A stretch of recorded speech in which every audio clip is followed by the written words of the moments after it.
Excelências, eu não vou mais fazer relatórios sobre a citação penal, sobre as imputações tratadas na denúncia apresentada pelo excelentíssimo senhor Procurador-Geral da República, porque isso já foi objeto do relatório lido por Sua Excelência, o ministro Alexandre, já foi objeto de sustentação oral pelo doutor PGR. Excelência, desde o início, a defesa de Alexandre Ramagem sempre se pautou por enfrentar o mérito das imputações que lhe foram dirigidas pelo Ministério Público Federal.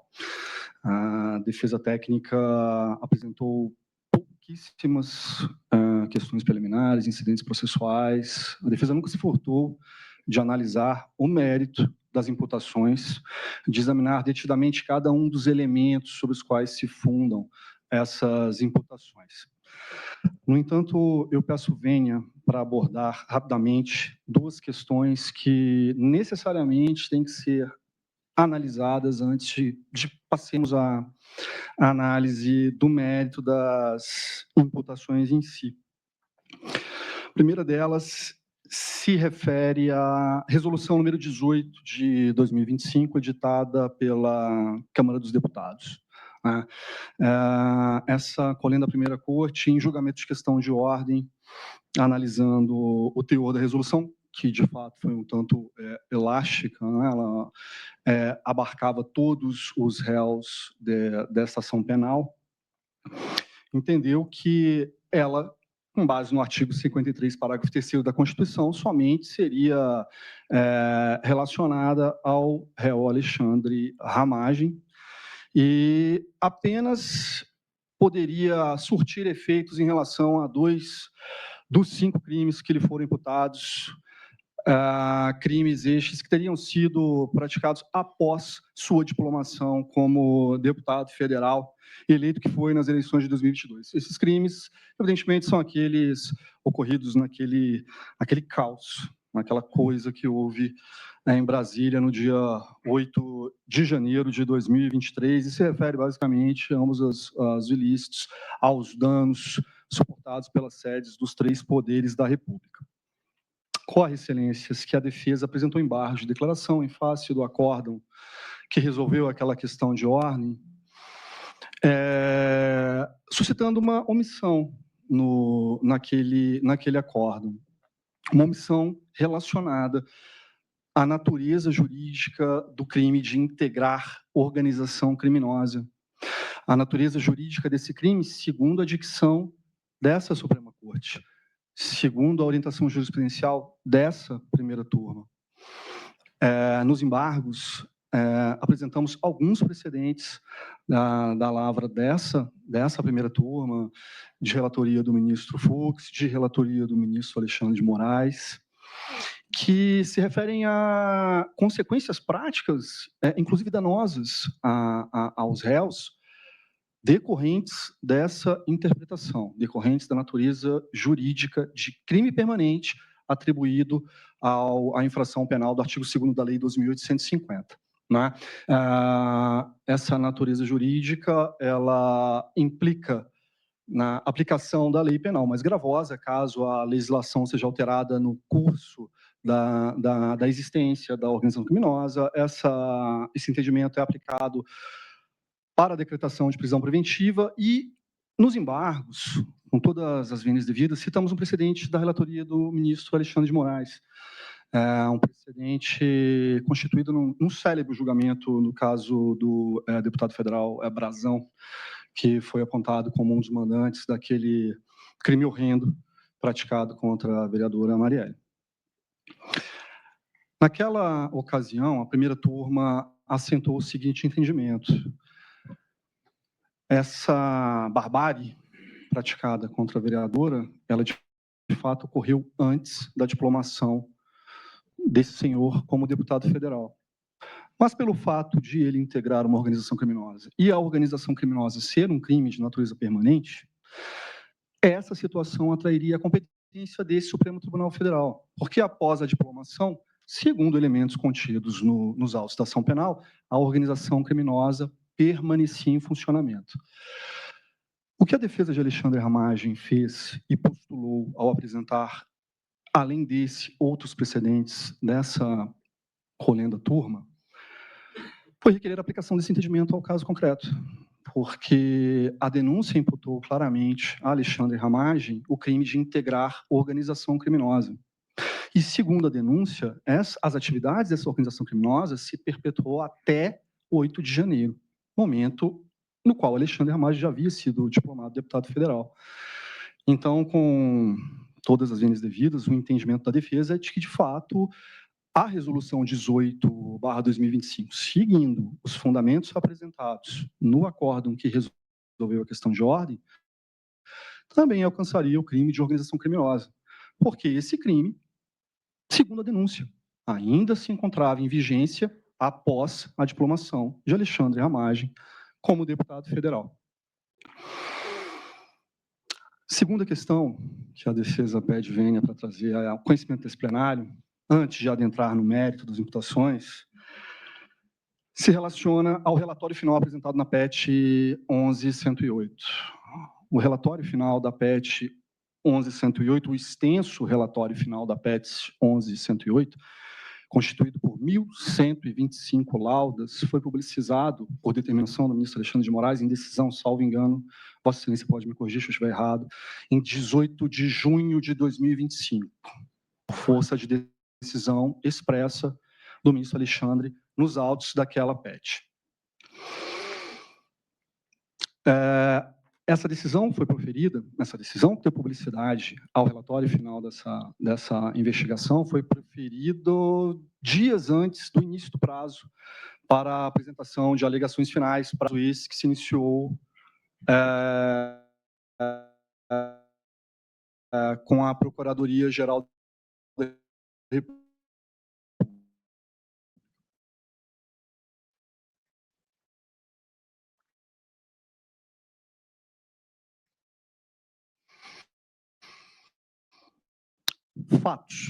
Fatos, não elementos, não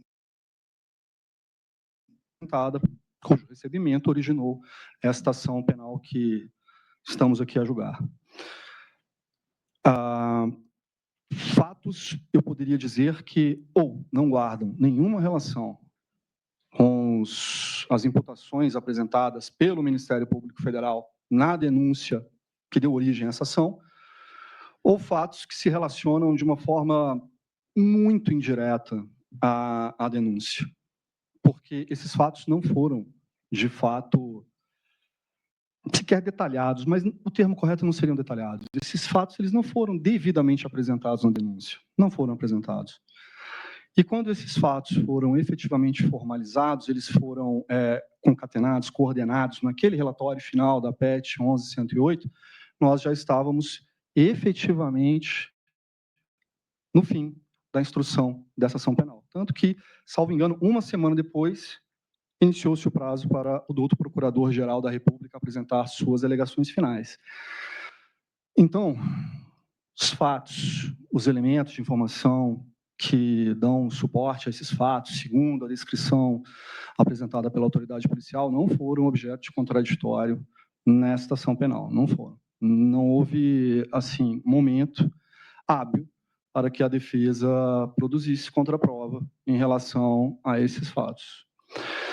E nós fizemos uma menção nas alegações finais de uma forma muito respeitosa, muito cuidadosa, porque o próprio Ministério Público Federal, diante desse extenso relatório, 1.125 laudas, diante do reduzido prazo para analisar esse, não só o relatório produzido na PET 11.108, mas também todo o conjunto probatório produzido nesta ação penal, as defesas apresentadas pelos réus, 8 ao todo, realmente a Procuradoria-Geral da República não teve claramente tempo hábil para se debruçar sobre essas informações, tanto que houve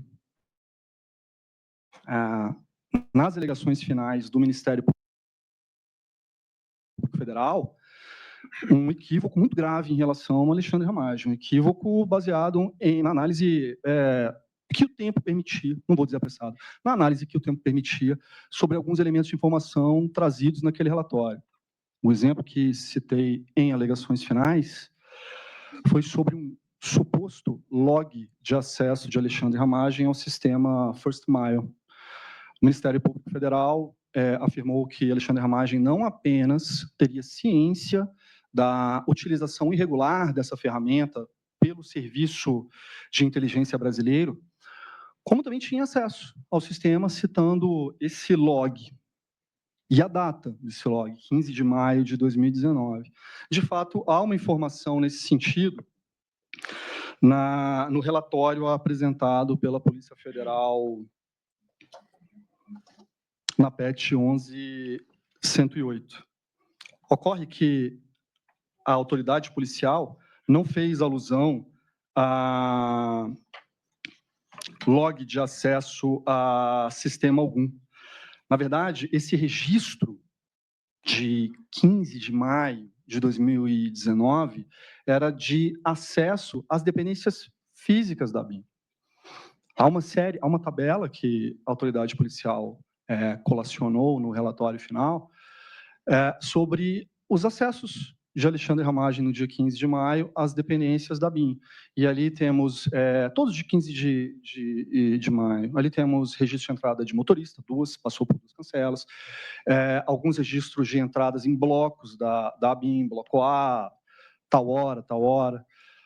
Ou seja, esse relatório, ele não vou fazer críticas à qualidade, ou o que quer que seja do relatório, mas ele é um apanhado avassalador de informações. Ao longo dessas 1.125 laudas, foram apresentados elementos de informações que não constavam da ação penal 2668, hora em julgamento. E tamanho era o volume dessas informações, desses novos fatos, que o próprio Ministério Público Federal teve dificuldade em analisar. Não teve tempo hábil para analisar esse volume de informações, tanto que cometeu esse equívoco grave. Mais um equívoco nas alegações finais. E é evidente que um equívoco dessa natureza, em Constante, uma peça subscrita por Paulo Gustavo Boni, evidentemente decorre de falta de tempo para analisar aquele volume maciço de informações. Por essas razões, excelências, em atenção ao contraditório, ampla defesa, ao devido processo legal, a defesa pugna, porque esses elementos constantes do relatório final apresentado na PET 11.108 não sejam utilizados no julgamento deste feito. Eu devo reconhecer, eu pessoalmente, e aqui vou ser leal com o ministro Alexandre de Moraes, eu tive acesso aos autos da PET 11.108 em fevereiro de 2025. Eu tirei cópia integral dos autos. São vários volumes, vários anexos. Porém, fato é que as circunstâncias fáticas mencionadas naquele relatório não constavam da denúncia apresentada pelo douto Procurador-Geral da República. Isso é um dado objetivo. E por essa razão, principalmente pela defesa não ter realmente, sequer o Ministério Público teve tempo hábil para analisar ou para produzir contraprova em relação a fatos específicos apontados naquele relatório, a defesa pede para que esses elementos não sejam analisados neste julgamento. Pois bem, excelências,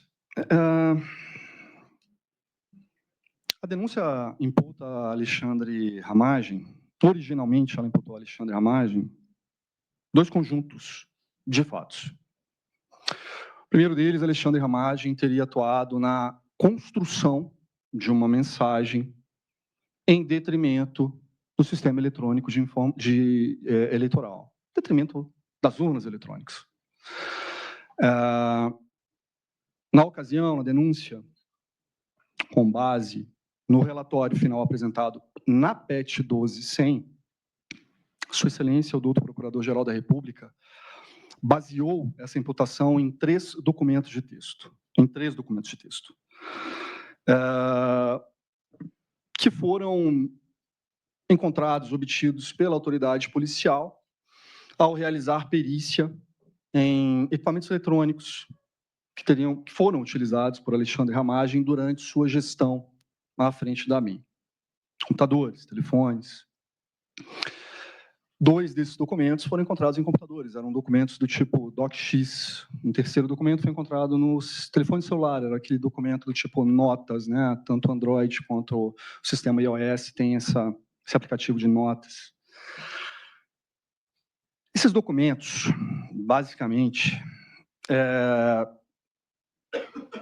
eram anotações.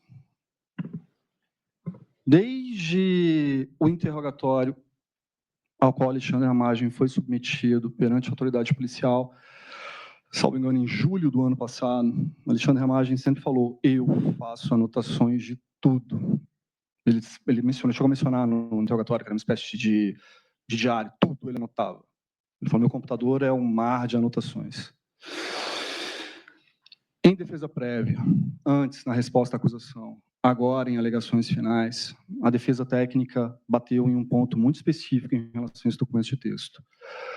Não há elementos nos autos, elementos de informação, elementos de prova que demonstrem que esses documentos tenham sido transmitidos ou entregues ao então presidente da República. Não há. Não há. O que há é um print de mensagem, um print da tela do celular, onde um desses documentos, o presidente informa, TSE, salvo engano, teria sido transmitido ao então presidente da República. Mas é um print. É um print. Salvo engano, é um elemento de prova que não se coaduna sequer com agora esse Instituto da Cadeia de Custódia. É um print.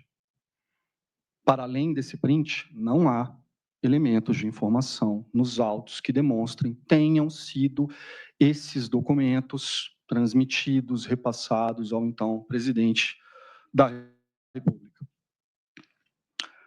Em alegações finais, com o aprofundamento das investigações, foi apresentado um quarto documento. De texto, também um documento DocX. E eu gostaria de fazer breves considerações sobre cada um desses documentos. Primeiro documento, bom dia, presidente. Nesse documento, Alexandre Ramagem menciona que seria constituído um GT, um grupo de trabalho na ABIN, cujo objetivo seria aferir a segurança e a confiabilidade das urnas eletrônicas. Esse texto ele está expresso no documento. Esse documento, inclusive, traz uma série de tópicos, ele lista os tópicos que seriam objeto de análise. Em alegações finais, nós fizemos uma tabela. Cada um desses tópicos com dispositivos da resolução TSE 23673 de 2021. Essa resolução é a que regulamenta o teste público de segurança das urnas eletrônicas. Cada um dos tópicos ali constantes, nessa mensagem, nesse escrito, ele se referia, ele tinha, não era embasamento, ele fazia parte, ele constava da resolução 23673. Sobre esse GT de trabalho, para aferir a segurança e confiabilidade das urnas, eu gostaria de fazer 2 observações. Primeiro, esse grupo de trabalho jamais saiu do papel. Esse grupo acabou não sendo constituído. Esse grupo tinha um objetivo muito claro. A ABIN iria participar do teste público de segurança das urnas. A ABIN tem uma expertise que se refere à segurança das urnas. Ela domina essa expertise, que é criptografia. Só que os técnicos da ABIN, que necessariamente teriam que participar desse teste, eles claramente se negaram a fazer por uma razão de ordem objetiva e lógica.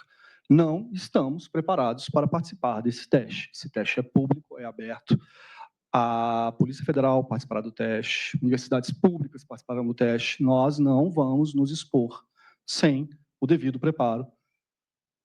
Logo, a ABIN não participou desse teste. Esse GT ele não saiu do papel. E não há indício sequer de que esse grupo de trabalho tenha sido constituído. E eu gostaria de fazer aqui mais uma observação sobre esse mencionado grupo de trabalho. Em maio de 2021, a ABIN formalizou um acordo, um contrato com o Tribunal Superior Eleitoral. O Tribunal Superior Eleitoral, salvo engano, na época, sob gestão do eminente ministro Edson Fachin. Esse acordo ele foi publicado no Diário Oficial da União do dia 31 de maio de 2021. Foi publicado no Diário Oficial da União, era basicamente o extrato de execução descentralizada, firmado entre o Tribunal Superior Eleitoral e a Agência Brasileira de Inteligência, cujo objeto era, abre aspas, provimento de apoio e orientação técnicos especializados por parte da ABIN ao TSE nas áreas de criptografia, segurança de hardware e das comunicações, segurança e auditoria de sistemas de votação, segurança física, computação forense, com a contrapartida de descentralização de recursos do TSE para a ABIN a serem empregados na capacitação de agentes públicos da ABIN em criptologia. O valor do contrato, R$ 2.455.140, data de assinatura 27 de maio de 2021. Eu fiz alusão a esse contrato apenas para contextualizar esse grupo de trabalho da ABIN, que jamais saiu do papel, mas sim, a ABIN tinha um acordo formalizado com o TSE para atuar em auxílio ao TSE na questão nas áreas de criptografia, segurança de hardware e das comunicações, segurança e auditoria de sistemas de votação. E era natural que assim fosse. Como eu disse, de fato, eu realmente fiz algumas pesquisas, fiquei curioso, pesquisa na internet, Google. A ABIN realmente ela tem uma atuação destacada nessa área, criptografia, então o que justifica não mais poder o fato de o TSE, à época, ter firmado esse contrato por valores vultuosos, inclusive, com a Agência Brasileira de Inteligência. Este é o primeiro de 4 documentos que foram mencionados na acusação, tanto na denúncia quanto em alegações finais, que dariam suporte a essa imputação de atuação para a construção de mensagem deletéria às urnas. Essa imputação, ela é de enorme gravidade. Mais cedo, o doutor Procurador-Geral da República fez menção ao fato de que as defesas procuraram excluir a participação dos respectivos réus, situando-os em momentos específicos da cronologia apresentada na denúncia. Disse o Procurador-Geral que cada réu colaborou em determinado momento naquilo que lhe foi demandado. Alexandre Ramagem, à época desse acirramento, desse engrandecimento de intenções, atos e condutas da organização que o Ministério Público menciona, ocorridas por volta de julho de 2022, Alexandre Ramagem não integrava mais o governo federal. E é importante que se diga que o Procurador-Geral da República, ao denominar, ao conceituar aquilo que ele entendeu, aquilo que ele taxou de núcleo crucial da organização criminosa, disse que essas pessoas tinham 2 características: ou eram integrantes do alto escalão do governo federal, ou eram integrantes do alto oficialato das Forças Armadas. Alexandre Ramagem, até março de 2022, era integrante do alto escalão do governo federal, era o diretor do Sistema Brasileiro de Inteligência. Mas em março de 2022, em 30 de março de 2022, Alexandre Ramagem pediu exoneração desse cargo. Alexandre Ramagem partiu para a disputa das eleições de 2022, para a disputa do cargo de deputado federal pelo estado do Rio de Janeiro, tendo, como os senhores sabem, alcançado o êxito nesse pleito. Digo isso para aquilatar, para realçar a gravidade dessa imputação, de que Alexandre Ramagem teria atuado na construção de uma mensagem deletéria ao sistema eletrônico de votação, porque isso se encaixa naquilo que o procurador-geral disse nesse plenário mais cedo. Cada um dos réus teria tido uma participação específica em determinado momento da linha cronológica que ele descreve na denúncia, que ele reitera em suas alegações finais. E esse seria um dos dois papéis que ele atribuiu a Alexandre Ramagem. E mais, o Procurador-Geral da República, tanto na denúncia quanto nas alegações finais, ele emprestou grande realce a essa imputação, porque Sua Excelência, o Dr. Paulo Gonet, disse textualmente que era fundamental que se trabalhasse pelo descrédito, pela desconfiança da população em relação ao sistema eletrônico de votação, porque somente neste momento, somente sob essa circunstância, se viabilizaria uma revolta popular, um descontentamento popular de tal magnitude que permitisse ao grupo proceder à tomada do poder pela força. Essa é uma imputação expressa constante da denúncia. Mas Alexandre Ramagem não atuou na construção de mensagem de descrédito às urnas. Esses 4 documentos de texto, basicamente, tratam de falas, pensamentos e discursos publicizados, já publicizados, e publicizados durante longo tempo pelo então presidente da República. Como, por exemplo, supostamente ter vencido as eleições de 2018 no primeiro turno. Em alegações finais, trouxemos, inclusive, uma notícia extraída do site do Tribunal Superior Eleitoral, de uma representação julgada procedente pelo plenário do TSE em 2018, determinando a campanha de Jair Bolsonaro que retirasse do ar uma determinada peça publicitária, onde esse entre aspas, fato era veiculado, que Jair Messias Bolsonaro teria vencido as eleições de 2018 no primeiro turno. Esses documentos, esses 4 documentos de texto apresentados pelo Ministério Público, são esses 4 documentos de texto e nada mais do que esses 4 documentos de texto que embasam essa imputação de atuar para construir uma mensagem deletéria ao sistema eletrônico de votação. Esses textos trazem um grande compilado de declarações públicas, entrevistas, pronunciamentos realizados por Jair Bolsonaro. Esse fato, suposta vitória no pleito eleitoral de 2018, no primeiro turno. Jair Bolsonaro mencionava isso de forma reiterada. Trouxemos até uma matéria, de fato, peço até escusas, porque as alegações finais, sim, nós trouxemos muitas matérias de veículos tradicionais da imprensa, Estadão, Folha, UOL, Veja, Poder 360, de 2018, 2019, 2020, noticiando isso. Falas, entrevistas, pronunciamentos do então presidente da República, tecendo, em alguma medida, e de forma constante, críticas ao sistema eletrônico de votação. Aliás, um desses documentos, excelências, traz críticas ao doutor ministro Alexandre de Moraes e ao então ministro Celso de Mello. Esse documento ele foi criado em 31 de maio de 2020. Eu me refiro ao documento Presidente DocX. Esse documento, Alexandre Ramagem fez um compilado dessas críticas. A Procuradoria-Geral da República disse que Alexandre Ramagem, na ocasião, estaria atuando como um ensaísta. Aquilo seria um ensaio de discurso do presidente da República. Alexandre Ramagem estaria orientando o presidente da República a atuar de determinada maneira.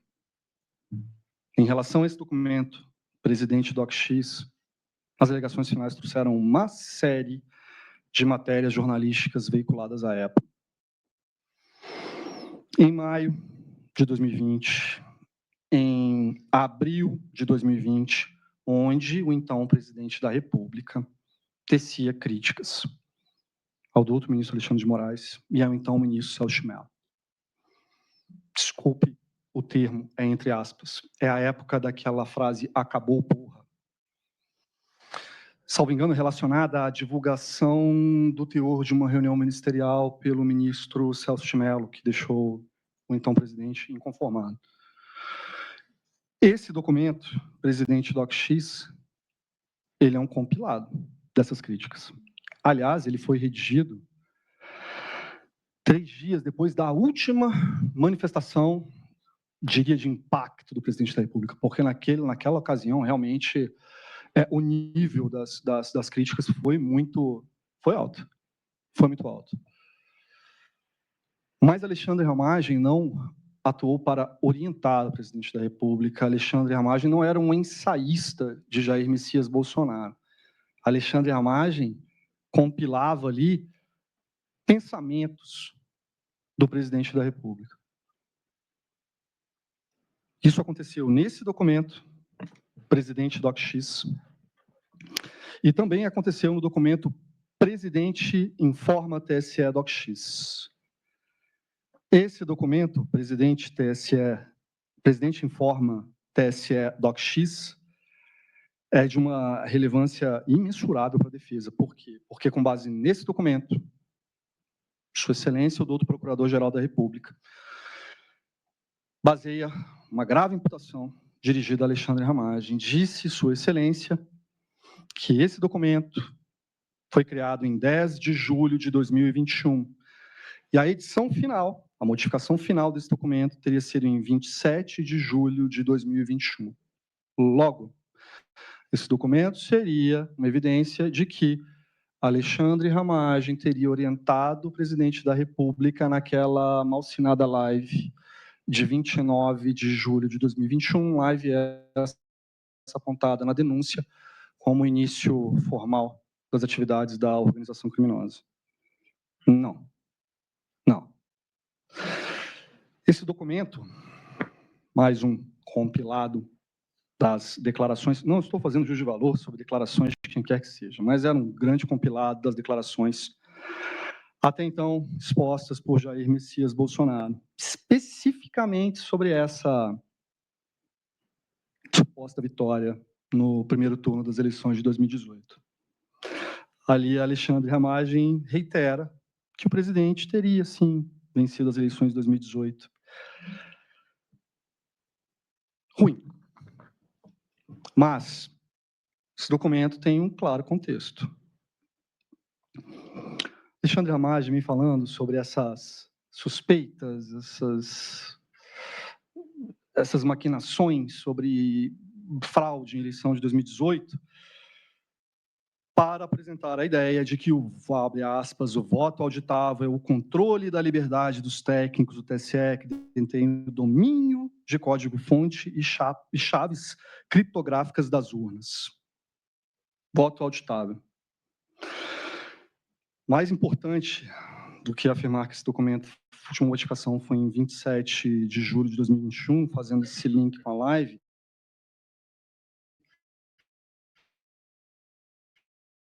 são uma PEC no Congresso Nacional que sepultou essa questão do voto auditável. Então, essa questão estava sendo discutida legitimamente no âmbito do Congresso Nacional. E havia várias postagens públicas de Alexandre Ramagem em defesa do voto auditável, ou voto impresso, à época. Essa mensagem, ela não era exatamente uma orientação a Jair Bolsonaro, não. Era uma defesa do voto auditável. Era uma defesa de uma pauta que Alexandre Ramagem, certo ou errado, defendeu. Ele defendeu a adoção do voto auditável. Proposta rejeitada, assunto encerrado. Tanto que, depois de agosto de 21, com a rejeição dessa proposta, dessa PEC, em suas manifestações públicas, Alexandre Ramagem não fez mais alusão ao voto auditável. Essas postagens, foi no Twitter, foram apresentadas em alegações finais. Para além disso, esse documento, o presidente informa, TSE, há essa questão, essa confabulação, essa teoria da conspiração de que Jair Messias Bolsonaro teria vencido o pleito eleitoral no primeiro turno de 2018. E é isso que há. Esse documento não tem ligação alguma com a live de 29 de julho de 2021.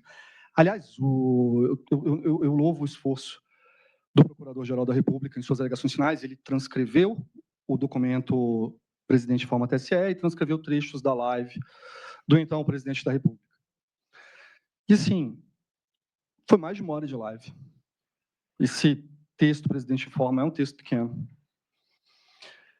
Não há evidência de que ele tenha sido transmitido ao presidente. Não há nenhuma. Para além disso, Alexandre Ramagem fez alusão a esse fato, a essa teoria por que é uma teoria da conspiração. Com as vênias devidas a quem quer que seja. Mas Alexandre Ramagem fez alusão a esse fato. Em algum momento na live, evidentemente, Jair Bolsonaro fez alusão a esse fato também. Porque ele já vinha fazendo alusão a esse fato desde 2018, sendo inclusive admoestado formalmente pelo TSE. Pare de falar isso em campanha. Pare. Então é muito grave dizer, com base no documento desse, que Alexandre Ramagem seria ensaísta de Jair Bolsonaro. Não era. Quando muito, ele era o grande compilador oficial da República, porque o que tinha naqueles documentos era um compilado de declarações públicas, reiteradas.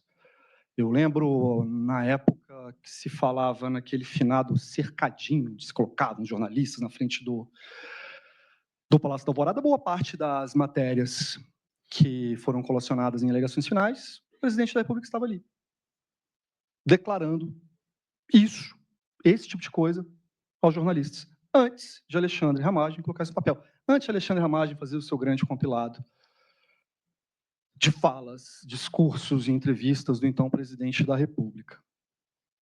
Fato é, excelências, que a imputação de ter atuado na construção de mensagem se funda em 4 documentos de texto.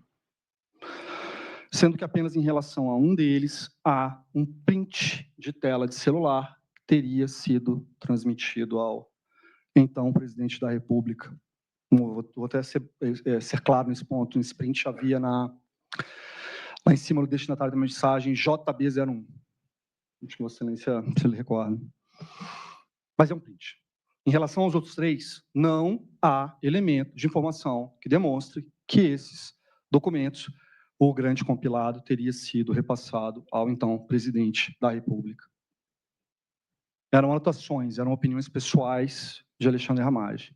Aliás, quero aqui reiterar, uma delas sobre a adoção do voto auditável, do voto impresso, embora realmente no corpo desse texto houvesse menção a esse fato, sem juízo de valor, mas essa confabulação de fraude em eleição de 2018.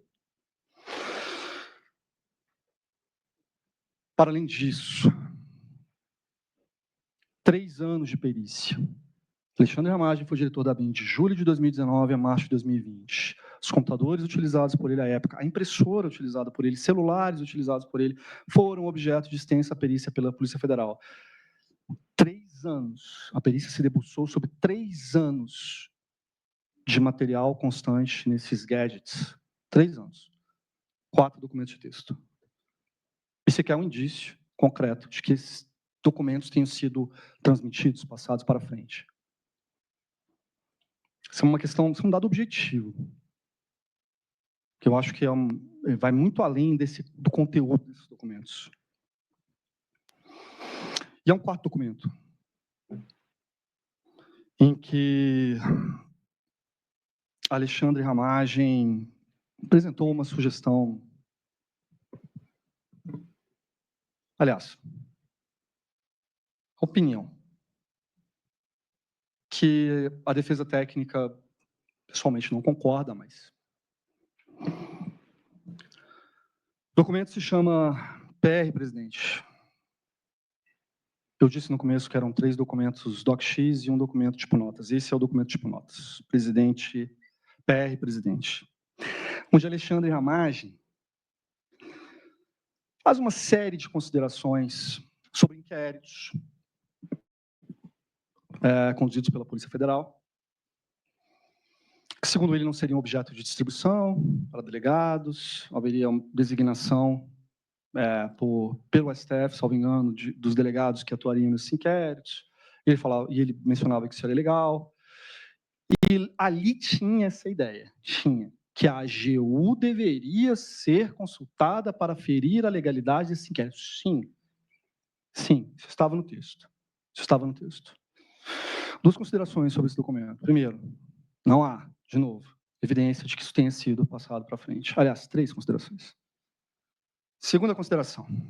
Alexandre Ramagem não falava, vamos encaminhar a questão para a AGU fornecer um parecer para nós deixarmos de cumprir medidas adotadas ou que se baseassem nesse inquérito. Não.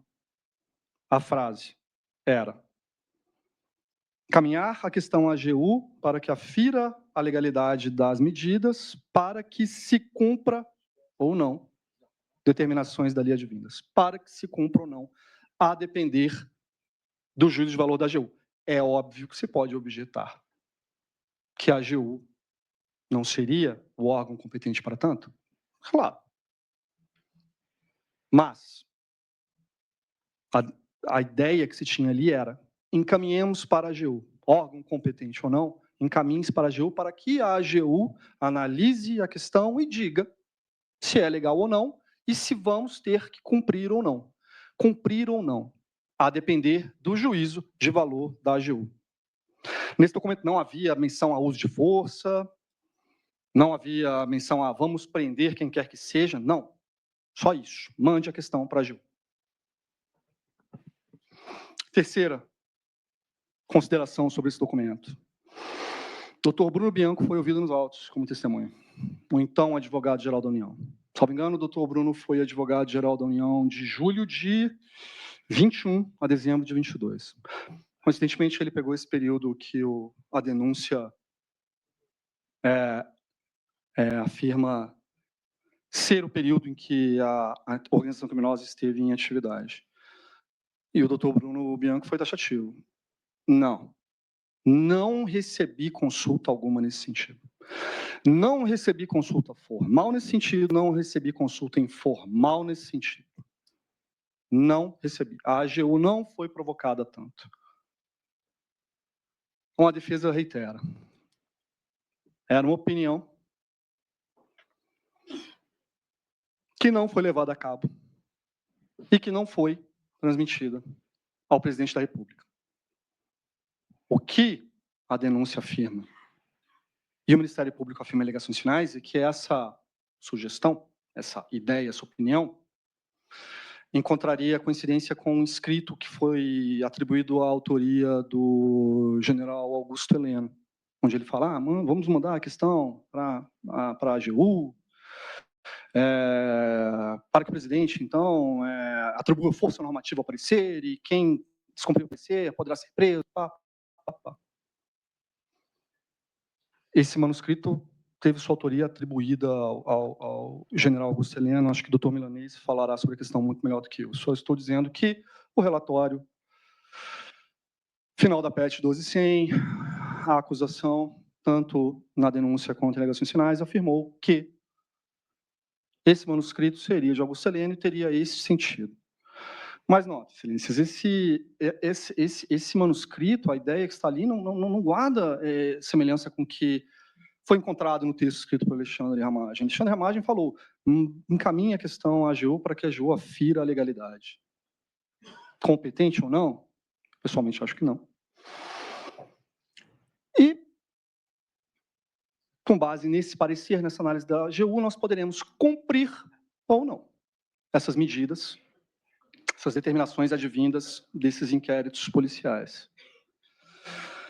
Então, esses documentos, eles não são prova hábil, não são prova hábil, eles não ultrapassam o estándar probatório necessário para um decreto condenatório.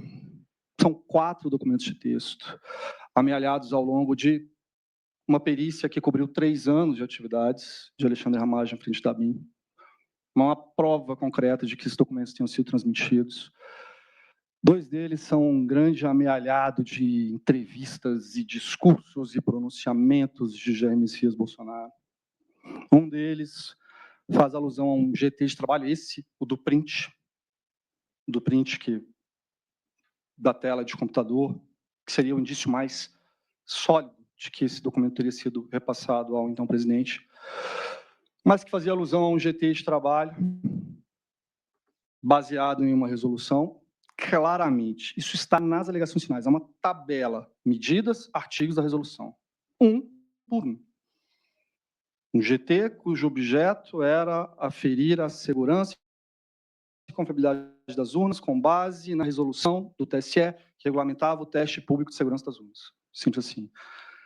E, para além disso, sim, a ABIN tinha feito um contrato feito um contrato com o TSE, cujo objeto é a atuação nas áreas de criptografia, segurança de hardware, das comunicações, segurança e auditoria de sistemas de votação. Para além disso, excelências, a segundo ministério se refere a BIM paralela, que é um termo infeliz porque ele foi retirado de jornais. A imprensa alcunhou essa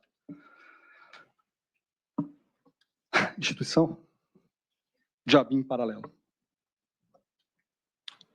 Segundo o Ministério Público, Alexandre Ramagem teria utilizado o Sistema Brasileiro de Inteligência para 2 objetivos. 1, produção de desinformação. Vossa Excelência foi alvejado por um desses fatos. Segundo, monitoramento de autoridades. Inclusive, o ministro Alexandre de Moraes foi citado em um diálogo de Marcelo Bormevê com Giancarlo Rodrigues, sim, à época lotados na AMI.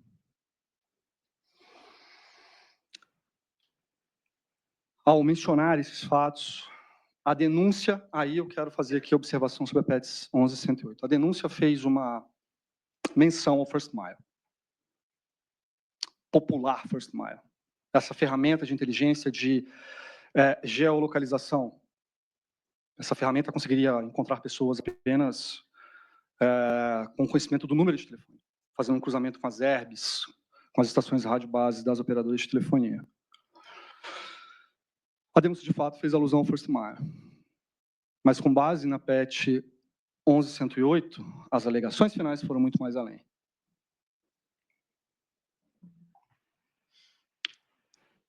O relatório final apresentado na PET 11.108 atribui a Alexandre Ramagem uma série de monitoramentos. Sim, a autoridade policial chama de monitoramentos ilegais. O procurador-geral chegou a mencionar espionagem de procuradores da República. É um apanhado de informações enormes. São dezenas de laudos catalogando esses monitoramentos. Diz um amigo meu, eu atuei mais como os incas e os maias faziam, e eu fiz questão de fazer um fichamento desse relatório por conta da relevância dele para a defesa. E eu confesso que eu sim tive uma dúvida. Aquele relatório ele traz uma dúvida objetiva sobre a natureza jurídica de atividade de inteligência, que constitui atividade de inteligência.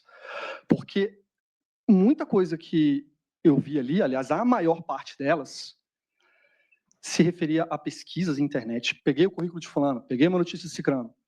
Isso estava em computadores, apreendidos na ABIN. Isso foi elevado à categoria de monitoramentos ilegais. Mas eu não consigo, e eu estou sendo sincero, eu não cheguei ainda a esse entendimento se isso é ou não atividade de inteligência. Vou citar um exemplo. Havia nos computadores um currículo de uma promotora de justiça do GAECO, do Ministério Público do Estado do Rio, que teria atuado no caso da vereadora Marielle. Era o currículo. Promotora, lotada em tal lugar, GAECO, graduada por alguma universidade.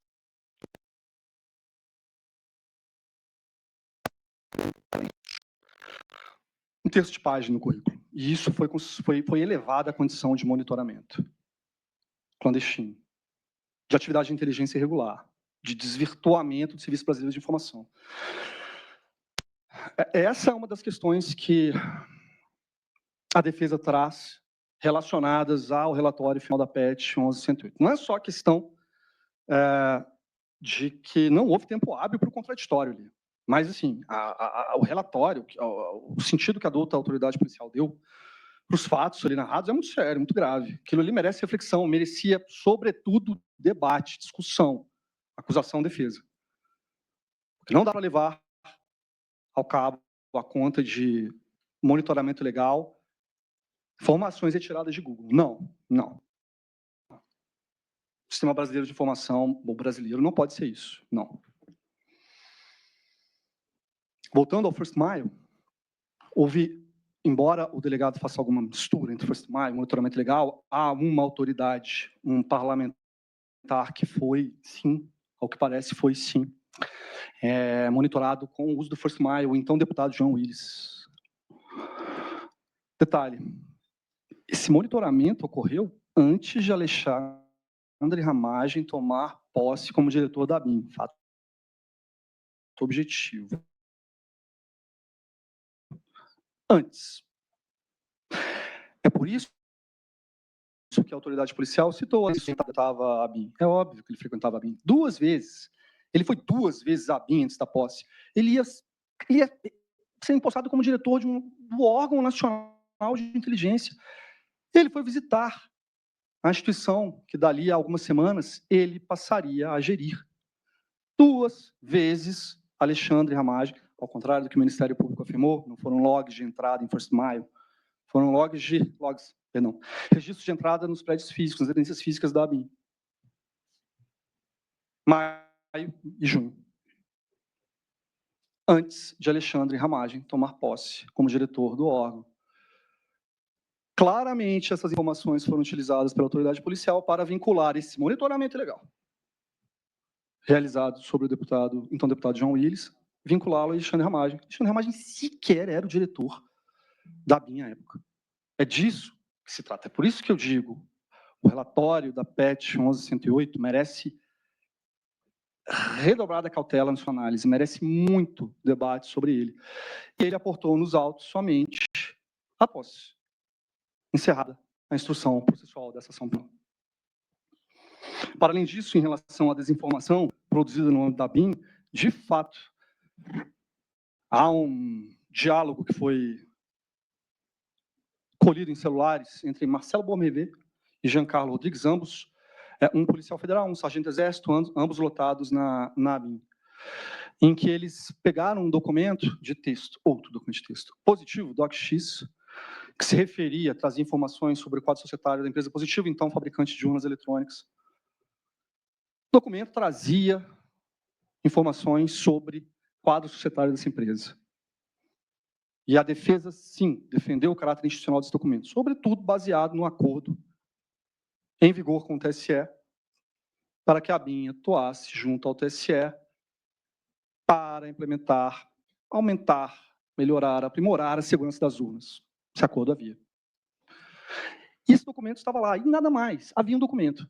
Esses 2 servidores, com base nesse documento, sim, produziram desinformação, sabe, algo extremamente reprovável relacionado ao ministro Luiz Fux e ao eminente ministro Luiz Roberto Barroso, ligando parentes do ministro Barroso à empresa, sim, desinformação.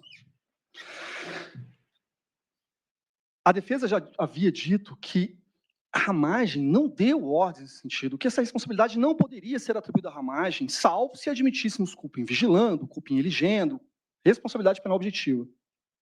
Fato é que Marcelo Bormervé, o autor da façanha, em interrogatório prestado na ação penal, uma das ações penais decorrentes das investigações da PET 12.100, ele afirmou que essa conduta, essa desinformação, teria sido fruto de ímpeto político, em razão da polarização vivida, enfim. Marcelo Bomevê, seria fácil para ele. O diretor-geral mandou que eu fizesse, eu fiz. Não, ele falou, fiz. Era o momento, era o caos, era a polarização, era esse inferno dessa polarização. E não, pessoal, esse inferno que vivemos por conta de políticos de estimação. Não há um elemento que demonstre uma ordem direta ou indireta que fosse de Alexandre Ramagem para a produção de desinformação. Neste caso, ministro Fux, de produção de informação em relação a Vossa Excelência. O que há é Marcelo Bomevê, o autor da façanha, reconhecendo, fiz por ímpeto, por índole, em razão da polarização política. Isso é um dado objetivo. Doutor, claro, descontar o tempo do advogado, eu vi esse absurdo que foi atribuído a um bom policial, que eu acho que isso é uma desqualificação qualificada como bom policial. Mas, independentemente disso, citado, e essa questão que não tem a menor importância, a menor lógica, eu, evidentemente, que não iria me dar por impedido de julgar por causa disso. Isso não vai influir em nada. Aqui já se alegou impedimento, que o colega seria vítima, o outro participou da prisão, enfim, o outro colega teria sido advogado. Eu não tenho, isso aí não infirma de forma alguma a minha independência, malgrado tenha sido realmente um desvio gravíssimo de quem se diz bom policial. Excelência, não tenho a menor dúvida disso, e aqui volto a reafirmar. A defesa de Alexandre Ramagem, em momento algum, se valeu desses incidentes, não criticando os colegas, agiram de forma legítima no exercício de suas funções, aplaudo a atitude deles. Mas a defesa de Alexandre Ramagem não argui impedimento, suspeição, incompetência. A defesa de Alexandre Ramagem sempre foi direto aos fatos, aos elementos, às imputações, porque eles não dão sustentação àquilo que o Ministério Público afirma. Isso vale para aquela investigação, um dossiê que seria elaborado em desfavor do ministro Alexandre. Também, Marcelo Bomevê, conversando, em diálogo com o Giancarlo. E no relatório, esse relatório da PET 1108, nenhuma alusão ao nome de Alexandre Ramagem foi feita. Lá vai Marcelo Bomevê e Giancarlo fazendo, índole, sabe, a questão política, enfim. E, por fim, excelências, para terminar, a PET 1108 trouxe fatos que não haviam, de modo algum, sido sequer mencionados, ainda que indiretamente, na denúncia. Interferência de Alexandre Ramagem em favor de Flávio Bolsonaro em Receita Federal. Sendo que, aí sim há, na PET 1108, nos autos dessa PET, um áudio, essa reunião foi gravada, e Alexandre Ramagem, de forma enfática, a ABIN não pode se meter nessa questão, essa questão está jurisdicionalizada. Ele só faltou falar, vocês estão malucos? A ABIN não pode fazer isso. A ABIN não pode fazer isso. Para além disso, esse fato, além de não ter sido ventilado na denúncia, não há relação com a imputação feita. Se Alexandre Ramagem estivesse atuando em benefício de Flávio Bolsonaro, questão de ordem estritamente pessoal do presidente da República, entendam? Sim, se esse fato ocorreu, e a defesa nega, mas tivesse ocorrido, era um grande desvio de finalidade, mas sem relação com atentado contra o Estado Democrático de Direito ou golpe de Estado. Teria-se de ordem estritamente pessoal do senhor presidente da República. Mesma questão vale para o PAD, que foi instaurado no âmbito da ABIN, que só foi ventilado agora em alegações finais pelo Ministério Público, porque consta somente do relatório final da PET 1108, de que Alexandre Ramagem teria intercedido no PAD para evitar que a questão do First Mile viesse à tona e o prejudicasse, sendo que Alexandre Ramagem determinou, inclusive, que a corregedoria da ABIN, isso é um dado objetivo, procedesse à análise da legalidade na utilização dessa ferramenta. Alexandre Ramagem fez isso 2 vezes. 2 vezes. Excelências, meu tempo está esgotado, inclusive já usei a canja do ministro Fux. Muito obrigado. Excelências, muito obrigado pela consideração, pela paciência, pelo tempo. Presidente. Pois não, ministra Carmen. Excelência, me permite, eu queria apenas fazer uma, não propriamente uma indagação, enfim. Pois não. Que o nobre advogado fez muitas referências à inexistência ou que teria havido uma campanha pela eleição auditável, pelo processo auditável, e que isto era algo que foi até objeto de uma proposta de emenda constitucional. Mas Vossa Senhoria sabe a distinção entre processo eleitoral auditável e voto impresso. Sim, Excelência. Porque repetiu como se fosse sinônimo, e não é, porque o processo eleitoral é amplamente auditável no Brasil, passamos por uma auditoria, e para que não fique para quem assiste a ideia de que não é auditável. Uma coisa é a eleição com processo auditável, outra coisa é o voto impresso. O que se fez foi, o tempo todo, dizer que precisava de voto impresso, que tem a ver com o segredo do voto, a lisura e rigidez do direito de cada cidadã e cidadão votar só de acordo com o que ele pensa e ninguém saber disso. Outra é a auditabilidade. A auditoria, desde 1996, quando foi criado o processo eletrônico, ela é auditável e passa por várias fases. Então, só para ficar claro, porque Vossa Senhoria usou com muita frequência, como se fosse a mesma coisa. Não é, e o que foi dito o tempo todo foi esta confusão para criar uma confusão na cabeça da brasileira e do brasileiro e colocar em xeque. Então, só para esclarecer. Eu posso, então, esclarecer a minha própria fala para que eu não passe... Por favor, sim. Porque foi muito repetido, eu estou copiando, e por isso é que eu usei essa expressão voto auditável, voto impresso, porque nesses textos e nos pronunciamentos de Jair Bolsonaro, esses termos eram repetidos. E ilegítimos. Minha opinião, eu vou falar minha opinião pessoal. Não é opinião, a minha entendimento pessoal. O fato é que o processo eleitoral brasileiro é amplamente auditável. Ponto. Eu conheço profissionalmente a segurança das urnas e essa questão do voto impresso é só em relação à defesa ao que foi dito. Não é a defesa que defende essa ideia. Ótimo, que fique claro. O processo eleitoral brasileiro é auditável, íntegro, perfeitamente seguro, como se comprova amplamente. Voto impresso, desde a introdução do voto eletrônico no Brasil, não estamos tendo. É este o fato. E também, para retificar, em 2020 e 2021, não era o ministro Fachin, presidente do Tribunal Superior Eleitoral, para não se imputar a ele a assinatura do acordo perfeitamente legítimo. Realmente. Muito obrigada. Obrigada, presidente.